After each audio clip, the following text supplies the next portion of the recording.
Alors, vous savez, dans l'introduction, je fais un constat que le monde du 21e siècle, notre monde-là est préoccupé par 10 grands défis qui concernent, en fait, qui consomment plus de moyens. Quand on regarde vraiment notre monde aujourd'hui, et pas seulement ici au Gabon, c'est-à-dire que la vision mondiale consomme à peu près plus de 5 grands défis, en fait, les moyens pour 10 grands défis. Alors, le premier défi qui concentre les moyens et quelquefois les vies humaines, c'est les matières premières. Dans les matières premières, les gens vont tout faire. Et quelquefois, ça suscite des guerres et des conflits entre États, entre pays. Et les gens déboursent suffisamment de moyens pour aller exploiter les matières premières. Deuxième grande préoccupation, quand on parle des défis, ce sont des préoccupations. Ce sont des substances dangereuses. Et pour ceux qui suivent bien l'actualité, regardez ce qui se passe en Syrie. Et toutes les grandes puissances se sont accordées pour dire que vraiment en Syrie, les gens utilisent des bombes, en fait des bombes avec des produits assez bizarres pour détruire les populations. Et c'est incroyable, et toute l'énergie nécessaire de l'humanité, en fait des grandes puissances, s'est concentrée sur des substances dangereuses.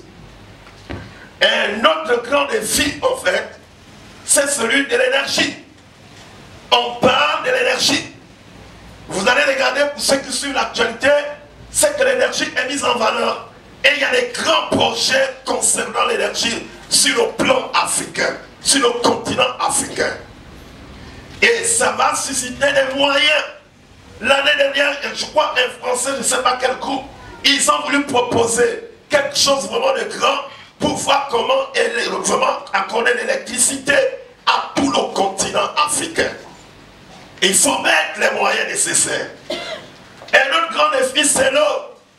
Même chez nous, ici au Gabon, c'est un grand problème alors que nous sommes notre pays est arrosé de rivières. Il n'y a pas un pays qui a plus de rivières. Chaque province a au moins une rivière. Nous avons un grand fleuve. De part et d'autre, nous sommes notre fleuve vraiment à des affluents. En dehors des rivières, nous avons complètement des sources d'eau. Il n'y a pas un point ici au Gabon où on va nous dire que nous avons un problème d'eau. Mais pourtant, les populations ont des difficultés. Dans les grandes villes comme les nôtres, nous avons des problèmes, il y a des endroits où l'eau n'arrive presque pas. Et regardez ce qui s'est passé récemment, la crise entre vraiment Rémovia, comment on l'appelle? Voilà, Rémovia. Oui. Avec l'État gabonais, c'est un problème d'eau et de l'énergie. Est-ce que vous me suivez? Et ça, c'est toujours un secteur qui occupe énormément. Donc c'est un problème. Regardez, si déjà dans notre contexte, où nous ne devons pas avoir de problèmes d'eau, qu'est-ce que ça peut être dans des lieux où il y a la sécheresse? Ouais. Posez-vous la question, frères et sœurs. Et un autre domaine, c'est le domaine de l'air. Le gaz aussi, au jour d'aujourd'hui, c'est un domaine qui concentre les moyens. Les gens mettent les moyens pour l'exploitation vraiment du gaz. Vous avez le sol. Le sol, c'est un grand défi. Il y a beaucoup de minéraux là à l'intérieur. Et la biodiversité. Vous savez, ce qui est vraiment très étonnant, on préfère vraiment protéger même un animal à la place de l'homme. Je ne sais pas si vous suivez. On préfère mettre la sécurité sur un animal plutôt qu'un humain. Et les moyens sont déboursés vraiment pour protéger la biodiversité. Et c'est une réalité, ce sont des grands défis. Et l'humanité met des moyens pour pouvoir résoudre toutes ces questions. Comment protéger la biodiversité? Question du climat. Le climat, c'est complètement, c'est un des problèmes. Et il y a des conférences. Les moyens sont déboursés. Parce qu'il faut essayer de voir comment contrôler le climat. 9, les déchets. Les déchets toxiques. C'est des problèmes. Donc, regardez le 10e élément qui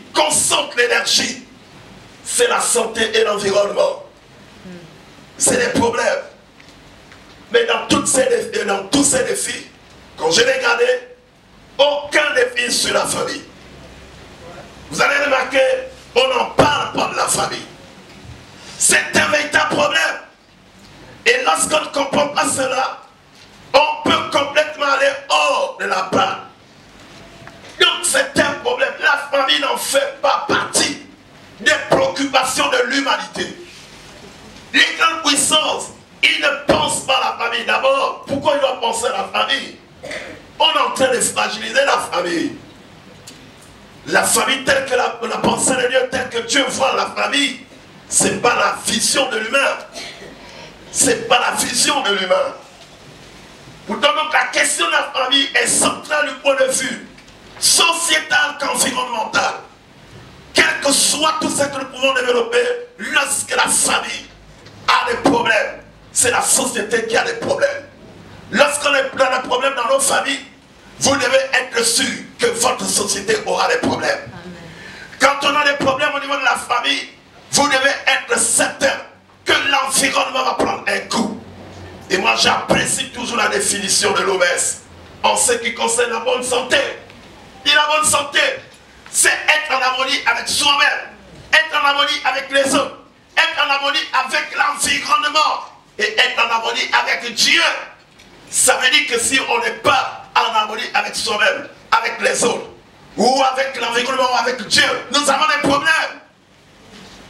L'environnement prendra un coup. Et c'est pour cette raison, comme vous lisez dans le livre de Romains, le livre de Romains, chapitre 8, on nous dit que le monde attend avec un ardent désir la révélation des fils de Dieu.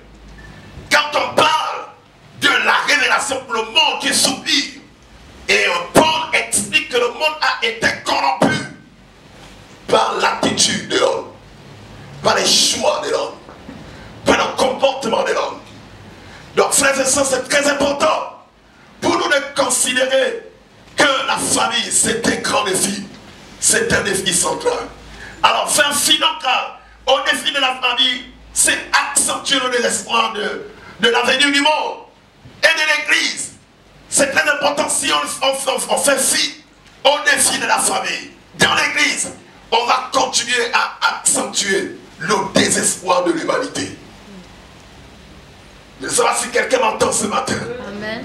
C'est important pour nous de considérer toutes les questions de la famille. C'est important pour nous de considérer ce que la Bible enseigne au sujet de la famille. Bien-aimés dans le Seigneur, pour un avenir meilleur du monde et de l'Église, le bien de la famille est très déterminant. La santé de la famille est très déterminante. Donc c'est important pour nos frères de considérer ce sujet. Et là, vous devez mettre un accent particulier là-dessus. Je prie par la grâce de Dieu que chacun se retrouve vraiment au bon endroit et essaie de capitaliser vraiment ce que Dieu va mettre à sa disposition pour apporter le meilleur dans sa maison. Je ne sais pas si quelqu'un m'entend ce matin. C'est nécessaire et c'est important. La Bible déclare dans Genèse chapitre 12. Vous devez vous rendre compte que les ambitions de Dieu sont portées sur la bénédiction des familles. Dieu veut bénir toutes les familles de la terre. Même le processus du salut, Dieu met l'accent là-dessus. Genèse chapitre 12, versets 1 à 3. Le premier verset nous dit, l'Éternel dit à Abraham, va-t'en de ton pays, de ta patrie, et de la maison de ton père, dans le pays que je te montrerai. Je ferai de toi une grande nation. Je te bénirai et je rendrai ton nom grand. Et tu seras une source de bénédiction. Notez, les éléments sont très forts. Il dit, je ferai de toi une grande nation. Et je te bénirai et je rendrai ton nom grand. Et tu seras une source de bénédiction. Le verset 3e nous dit, je bénirai ceux qui te béniront. Je maudirai ceux qui te maudiront. Il y a un point virgule. Et il y a une coordination. Et toutes toutes les familles de la terre. Dans la version, on dit toutes les familles de la terre seront bénies en toi. Est-ce que quelqu'un me suit? La Bible dit, et toutes les familles de la terre seront bénies en toi. Dieu veut bénir toutes les familles de la terre. Même quand Dieu veut rencontrer un homme, quand Dieu veut tisser une alliance avec quelqu'un, quand Dieu veut mettre un projet avec une femme, quand Dieu veut faire un projet avec un homme, la vision de Dieu, c'est de bénir les nations. La vision de Dieu, c'est de bénir les familles. La vision de Dieu, c'est de rencontrer les personnes pour faire en sorte que les hommes et les femmes expérimentent le salut de Dieu. Je ne sais pas si quelqu'un m'entend ce matin. J'ai envie de nous encourager à considérer ce sujet avec beaucoup d'intérêt. Et ce serait nécessaire pour répondre à cette préoccupation. Vous savez, Satan ne permettra pas que vous puissiez avoir la connaissance au sujet de la famille. Parce que pour déstabiliser une nation, il faut déstabiliser les familles. Et c'est souvent une stratégie que l'ennemi utilise. Mais je veux nous encourager ce matin. Est-ce que quelqu'un est avec moi ce matin? C'est important. Nous allons parler de ça. Regardons ensemble quelques principes.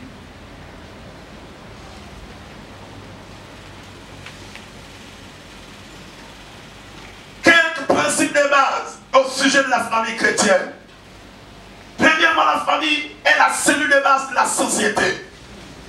C'est la famille, la famille est la plus vieille institution. Pour commencer, pour vraiment conquérir, pour se multiplier, vraiment dans le monde entier, Dieu a eu un couple, Adam et Ève. Et la vision de Dieu, c'était la vision de la famille. Si nous voulons avoir une société solide, si nous voulons avoir une société vraiment simple, qui a des repères, une société qui a des repères et qui peut marcher conformément aux instructions du Seigneur, nous devons construire les foyers solides.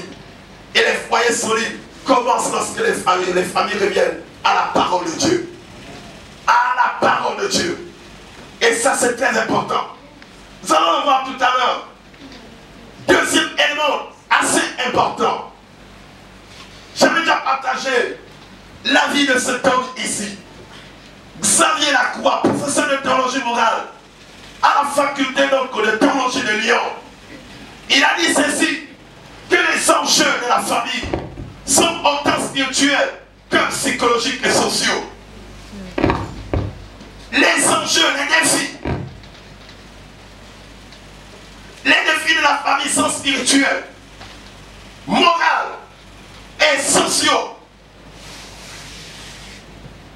Ça touche psychologiquement lorsque quelqu'un est perturbé, lorsque quelqu'un a des problèmes. Vous allez vous rendre compte que ça va affecter même la cellule familiale. En fait, même l'attitude de quelqu'un. Même l'attitude de quelqu'un. Le comportement de quelqu'un. Lorsque tu deviens incompris, l'autre n'a pas su interpréter, analyser l'attitude de l'autre, ça peut causer des conflits dans la maison. Ça peut causer des difficultés dans la maison. Et c'est ce qui fait que nous avons des difficultés et des problèmes. C'est pourquoi c'est un sujet à considérer. Lorsque nous allons considérer ce sujet avec beaucoup d'intérêt, Dieu, il va nous éclairer, il va nous aider et il va soutenir la vision qu'il a pour cette église et pour chacun d'entre nous. Ma prière, c'est que le Saint-Esprit t'aide à comprendre ses desseins. Tu es avec moi ce matin? Je peux avancer? Oui. C'est très important. Autre élément capital qu'il faudrait ajouter, la famille doit être le moule qui façonne. Les géants, c'est dans la famille, les grands de demain se construisent dans la maison, dans une famille, dans un foyer. Nul ne devient grand, personne ne devient géant. Aucun homme ne devient président de la République. On ne devient. Aucun homme ne devient premier ministre. On ne devient premier ministre, mais on le devient. C'est le foyer qui façonne les géants. c'est la cellule familiale qui façonne les géants. Vous foulez l'écran de demain, nous devons considérer le moule qui le façonne. Et ça, c'est très important. Ce moule, c'est la famille. Est-ce que quelqu'un est avec moi ce matin? C'est pourquoi nous devons le considérer. La Bible déclare dans Luc chapitre 2, le verset 52e. La Bible dit que Jésus croissait en sagesse, en taille et en faveur auprès de Dieu et devant les hommes. Notre Rédempteur, il est né. Quand il est venu sur la terre, il est venu dans un foyer, dans une famille. Je reste assuré que si cette famille n'avait pas pris avec autant d'intérêt la destinée de ce jeune homme, de cet enfant, certainement il n'aura pas accompli ce qu'il devait accomplir. Mais le foyer, et la Bible dit, il croissait en sagesse. Il croissait en sagesse et en faveur, en taille, devant Dieu et devant les hommes. Pas seulement devant Dieu, mais aussi devant les hommes.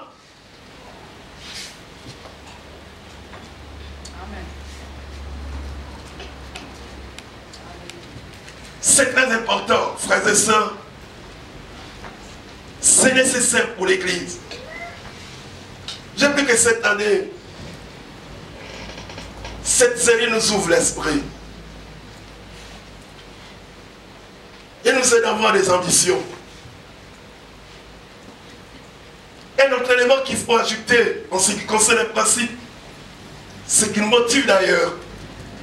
La famille est le milieu dans lequel le comportement social et les valeurs spirituelles se construisent, s'interprètent et se transmettent d'une génération à l'autre. Un enfant qui a été traumatisé dans le milieu de son évolution, ça va affecter quand il deviendra adulte. C'est pas quand on est adulte qu'on acquiert des comportements qui nous défendent. C'est depuis le bas âge. C'est au milieu de la famille que les destinées, en ce qui concerne la vie des gens, se construisent. Et c'est important, frères et sœurs. Je ne comprends pas que nous devons mettre le paquet dans nos familles. On ne peut pas influencer notre nation. Il y a des choses à considérer. Souvent l'Église met et considère certaines choses, met plus d'intensité sur certains éléments et oublie l'essentiel pour impacter, pour aider l'avenir de demain, d'aujourd'hui et de demain. Il faut commencer à influencer la famille. Il y a des choses qui doivent se régler dans nos familles. Regardez notre société aujourd'hui. On a du mal à regarder, à voir le Gabon. C'est une honte. Je peux vous garantir que tout ce que nous regardons comme déséquilibre, c'est que les familles ont complètement lâché leurs responsabilités. Et quelquefois, regardez comment les familles se construisent. On a quel type de famille? Les enfants de 12 ans deviennent des mères d'enfants. Et les enfants doivent être élevés par les grands-parents. Et ça, c'est compliqué. Le lendemain matin, quand ils ne peuvent pas remplir, on ne peut pas remplir leurs engagements, ils deviennent des bandits, des braqueurs.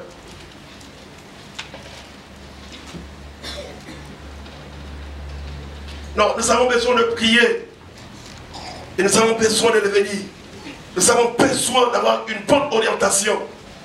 Ou essayer de voir qu'est-ce que Dieu voudrait nous enseigner au cours de cette série. Ne devons pas aussi oublier que la famille, ce n'est pas seulement la magnifique maison. J'ai envie de dire, ce n'est pas le mobilier fortuné. Ce n'est pas ce qui fait la famille.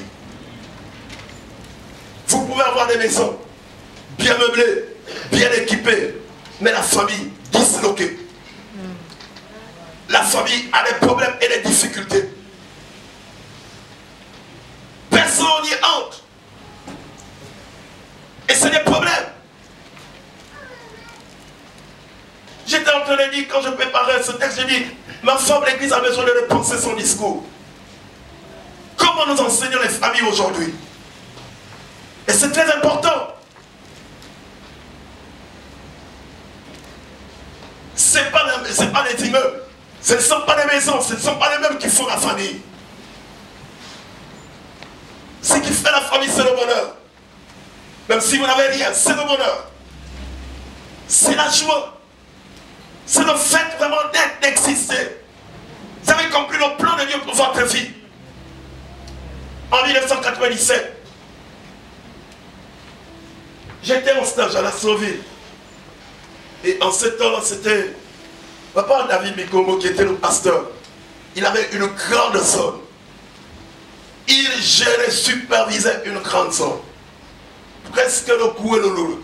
Quand j'étais à la Sauville, j'avais la route économique, j'avais la route des Bambini, j'avais la route de, comment on appelle ça, la gare, j'avais la route de, il y avait presque plusieurs secteurs. Et ce monsieur, il devait alimenter vraiment ces secteurs. Et à chaque fois, il avait besoin des étudiants, il avait besoin des pasteurs, des jeunes pasteurs. Et quand j'allais, en fait, juste un mois à la Sauville, et je devais m'occuper des villages qui étaient entre la Sauville et Monana. Jusque dans la zone de Matata. Alors j'étais à Memkani. Et là, c'était là mon point. Là, j'étais logé à Memkani. Mais ce qui m'avait marqué, j'ai observé un couple pygmée. Ce couple a été extraordinaire. Le matin, quand ils doivent aller en brosse, ils partaient ensemble. Quand ils doivent revenir, ils revenaient ensemble. Et j'admirais le comportement de ce couple. Et notre réalité, c'est que même quand ils doivent aller faire certaines choses, ils étaient toujours ensemble. Et en les observant de près, je sentais qu'il y avait quelque chose qui rayonnait en eux. C'était le bonheur d'être ensemble. Et personne ne pouvait les séparer. Mais j'ai envie de vous dire, frères et sœurs, que ce qui fait une famille, ce n'est pas d'abord la richesse, mais c'est ce qui vous lie. C'est ce que vous êtes.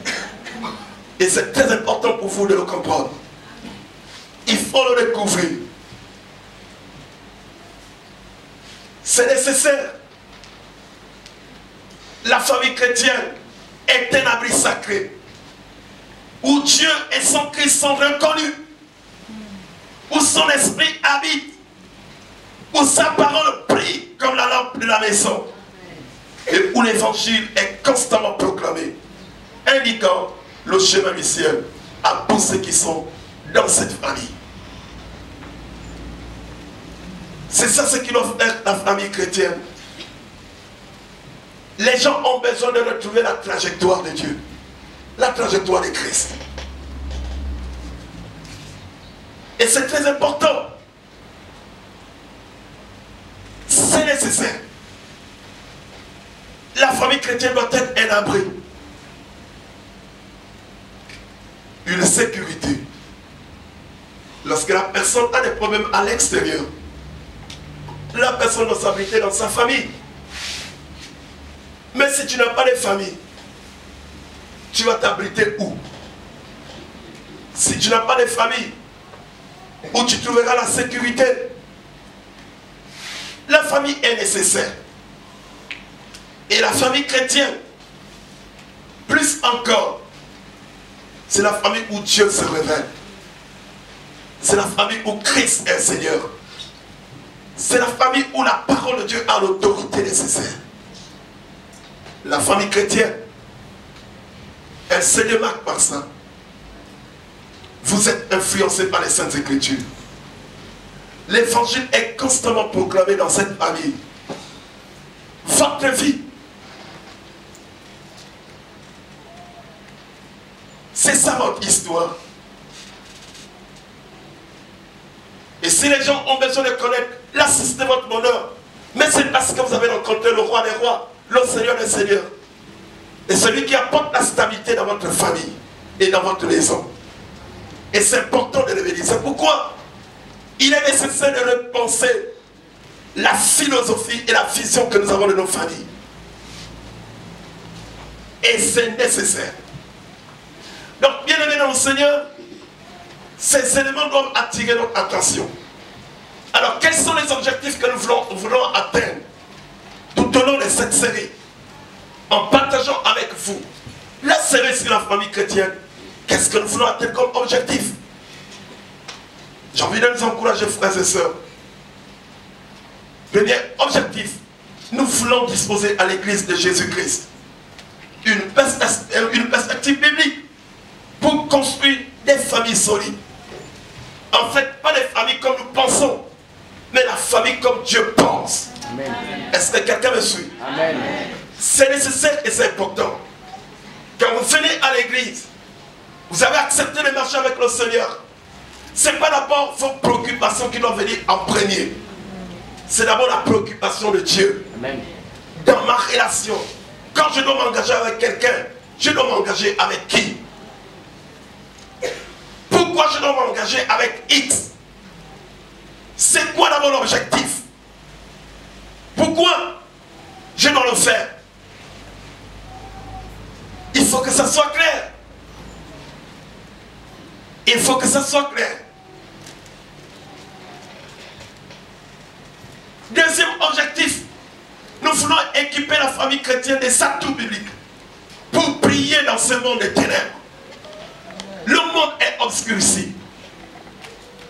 Le monde a certaines valeurs. Le monde a une certaine orientation de la famille.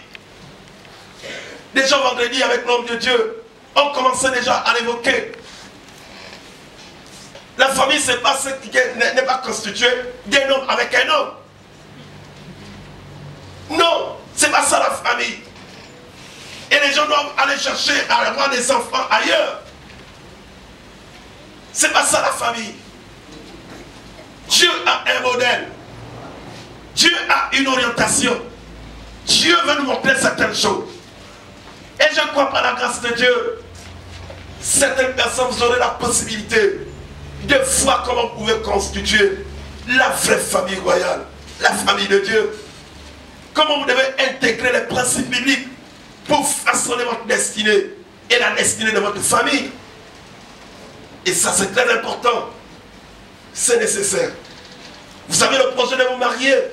Il faut que ces éléments soient vraiment bien clairs dans votre entendement. Comment vous pouvez emprunter les voies de Dieu?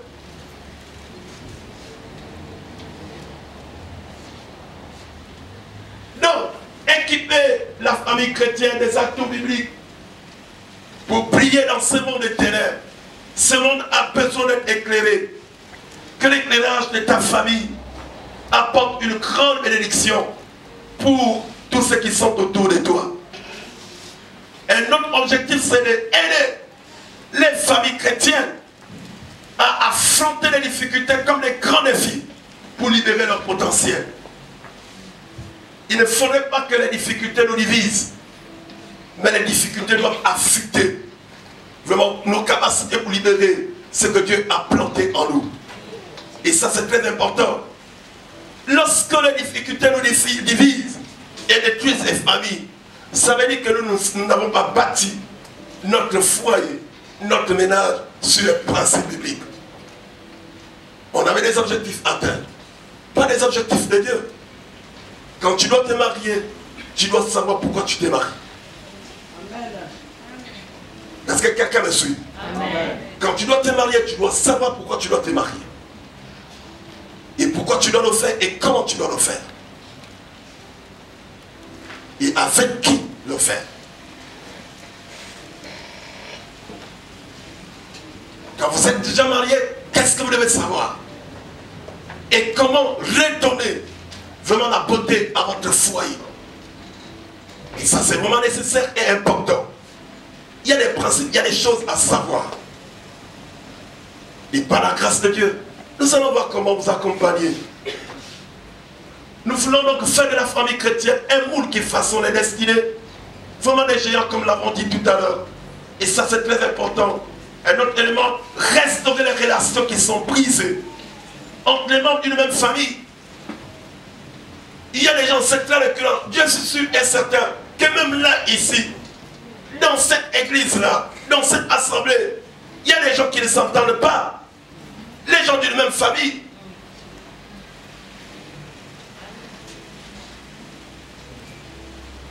Mais l'un des objectifs, c'est de voir comment restaurer cela. Comment vous pouvez être une source de bénédiction. Comment vous pouvez être, comment vous pouvez référer le Père.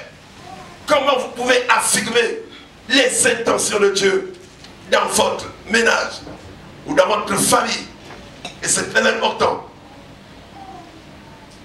Alors, bien aimé dans le Seigneur, nous voulons aussi libérer la dimension prophétique de la famille chrétienne comme meilleur cadre pour la promotion de l'évangile.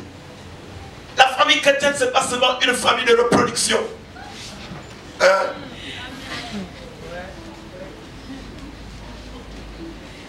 Vous me suivez? Ah oui, oui. Mais c'est aussi, j'ai envie de dire, une famille de reproduction spirituelle.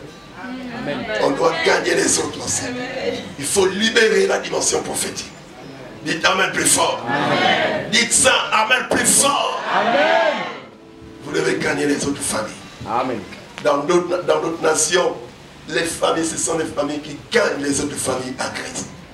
Quand une famille est gagnée à Christ, l'église se développe. Il y a la croissance de l'église. Et c'est vraiment très important. C'est la famille qui gagne une autre famille à Christ. Et ça va nous aider. Et je crois par la grâce de Dieu, ça va nous aider à connaître vraiment la croissance numérique. C'est aussi l'occasion pour nous de restaurer l'autorité de la parole de Dieu. L'autorité de la parole de Dieu dans les foyers chrétiens, pour que chaque membre puisse jouer le meilleur rôle pour sa famille. Le meilleur rôle. Quand tu connais ce que tu dois faire dans ta famille, même que tu sois un enfant, il y a des exigences. Il y a des exigences. Tu es un enfant, il y a des exigences. Tu es une femme, il y a des exigences. Tu es un époux, il y a des exigences. Donc, chaque membre de la famille, Dieu présente des exigences. Et comment vous pouvez être une famille bénie? Mais vous avez besoin de considérer ce que la parole de Dieu enseigne. Et nous voulons donc mettre l'accent là-dessus. Et ça va nous aider. J'ai la ferme conviction, si nous restaurons la vie de famille, nous aurons fait un pas dans notre société. Et ça va nous aider énormément. J'ai la conviction, frères et sœurs, ça s'évident à quoi? Même si on investit, s'il y a le développement, mais si vous avez des gangs, vous avez des voyous, ils vont tout le temps écraser tout ce qui est bâti et construit. Ça n'aidera pas. On va faire toujours les mêmes choses. Vous savez, en matière de développement personnel, il y a des choses que nous traînons dans la vie. C'est des choses qui commencent depuis la maison. On a été traumatisé dans notre maison, mais ça va te poursuivre jusque dans ton foyer.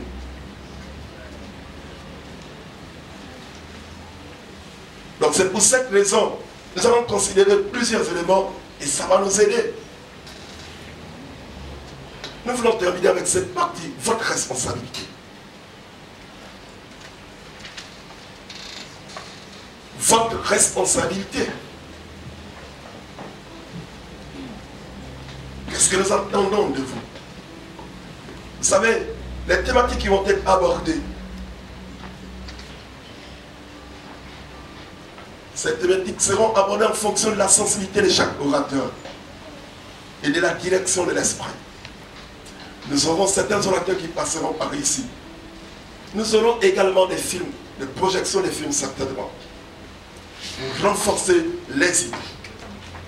Donc c'est pour cette raison, bien aimé dans le Seigneur, vous devez saisir chaque thématique comme une opportunité pour rythmer la dynamique de votre famille. Quand je parle des opportunités pour rythmer, si votre famille était bloquée, à chaque fois que vous allez recevoir des orientations de l'esprit, des directives, des principes, des choses à faire, vous devez les appliquer. Et voyez comment Dieu peut venir en aide. Amen. Ne réagissez pas, mais pourquoi le pasteur doit parler de ça? Pourquoi il doit dire ça? Est-ce qu'il y a quelqu'un qui est venu dire ça au pasteur? Le pasteur vient exposer ma vie. Le pasteur ne vient pas exposer la vie des gens. Le pasteur enseigne. Il vous donne l'orientation à suivre. Vous devez appliquer la parole de Dieu. Quand Dieu vous parle directement, vous devez savoir appliquer la parole de Dieu. Quand vous appliquez la parole de Dieu, Dieu vous apprécie. Ça servira à quoi d'être apprécié par le pasteur, mais Dieu te déteste. Tu es là où Je te pose la question. Je te pose la question. Tu vas être apprécié par le pasteur, bien par un ancien, mais Dieu te déteste. Quand Dieu te regarde, il te déteste.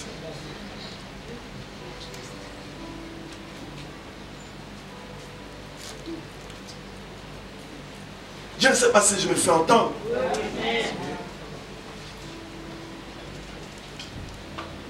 C'est ça ce qui a beaucoup causé du tort à l'église. Les gens ne font pas des efforts pour décoller. Les gens ne font pas des efforts pour rythmer leur foyer. Faites des efforts. Il y a la persévérance. C'est des expressions qui sont bibliques. Si ce n'était pas biblique, ça ne devait pas exister. Quand on parle de persévérer, c'est des efforts, ça demande des efforts supplémentaires pour supporter l'autre. Pour supporter l'autre.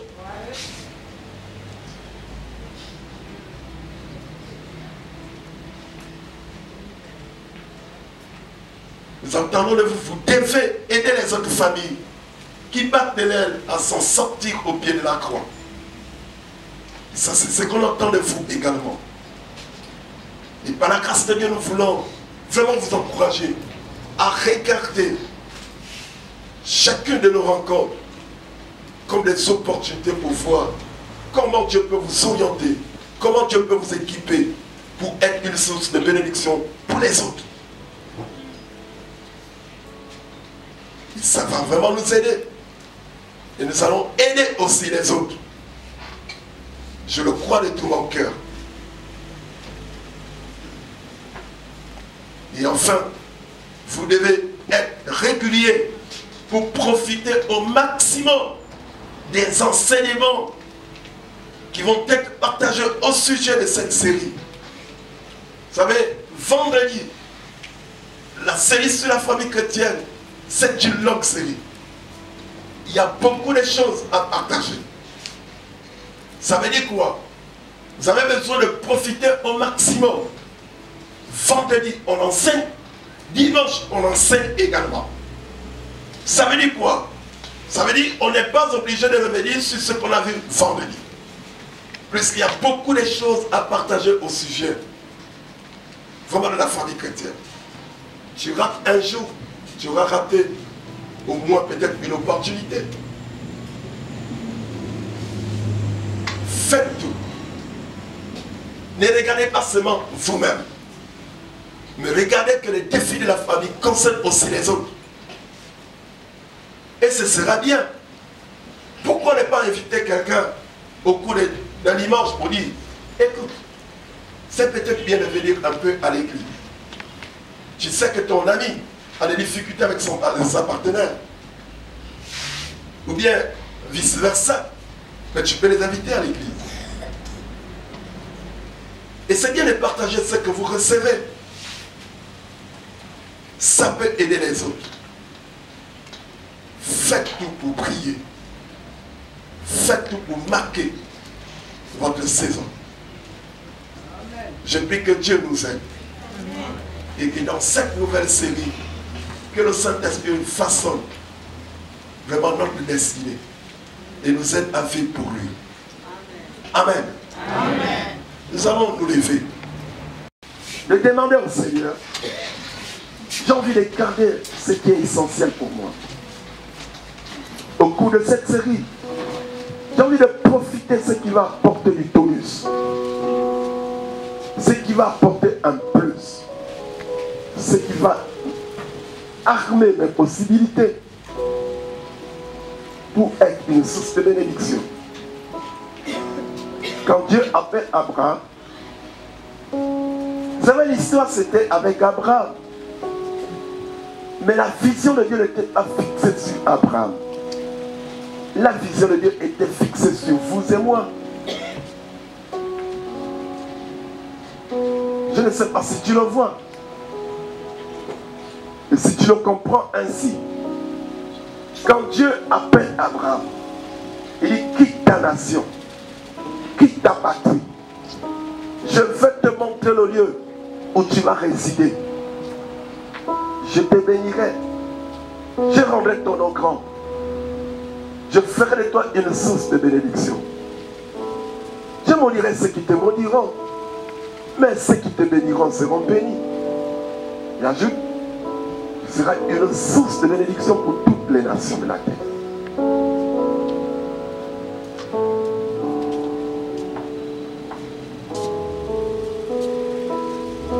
Soyez ambitieux pour Dieu. Dites à Dieu, je vais exister pour le plus grand nombre. Mais pour toi, Seigneur, ce serait important.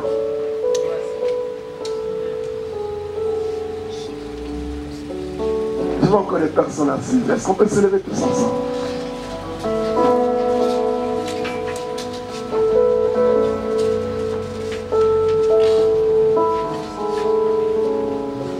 Remercie ensemble le Seigneur. Élève ta voix ce matin.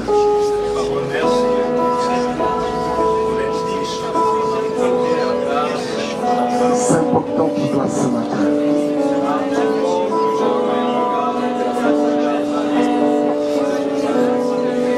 Seigneur, merci parce que nous commençons cette série avec toi.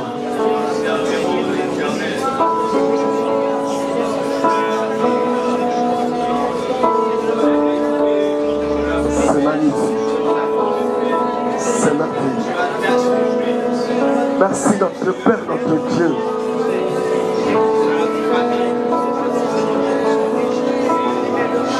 De commencer cet instant. De placer l'intérêt que tu as